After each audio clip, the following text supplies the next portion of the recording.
పాకిస్తాన్ ప్రస్తుతం భయంతో ఉక్కిరిబిక్కిరవుతున్న బయటకు మాత్రం ధైర్యంగా నడుస్తుంది. భారత్ తమపై దాడికి సిద్ధమవుతుందని అటు అంతర్జాతీయ వేదికలపై నాటకాలు ఆడుతుంది. రష్యాలోని పాకిస్తాన్ రాయబారి మహమ్మద్ ఖలీద్ జమాలి ఇటీవల ఇచ్చిన ఇంటర్వ్యూలో భారత్ తలపెట్టిన సైనిక చర్యపై కీలక వ్యాఖ్యలు చేశారు. భారత దాడి ప్రణాళిక పాక్ చేతిలో పడిందని, కొన్ని ప్రాంతాల్లో దాడులు జరగవచ్చని ఆయన పేర్కొన్నారు. పాక్ కూడా భారత్ దాడికి మళ్లింపు చర్యలతో రెడీ అవుతుంది. అణు ఆయుధాలు తమ వద్ద ఉన్నాయంటూ హెచ్చరికలు జారీ చేస్తుంది. దీంతో మే 9లోపు భారత్ సైనిక దాడి చేసే అవకాశం ఉందని ఊహాగానాలు వెల్లువెత్తుతున్నాయి.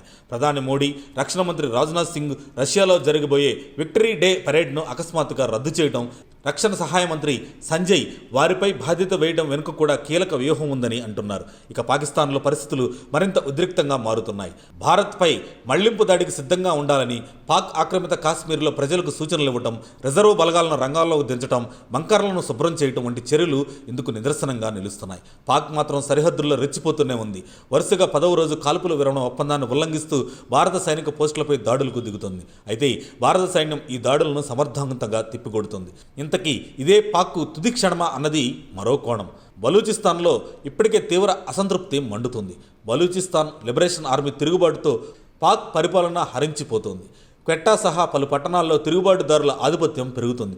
పాక్ సైనికులు, అధికారులు బంధించబడుతున్న వార్తలు వస్తున్నాయి. ఇవన్నీ కలిపితే పాకిస్తాన్కు రెండు వైపుల నుంచి ఒత్తిళ్లు పెరిగాయి. ఒకవైపు భారత్తో ఘర్షణ, మరోవైపు దేశం లోపల నుంచే తిరుగుబాటు.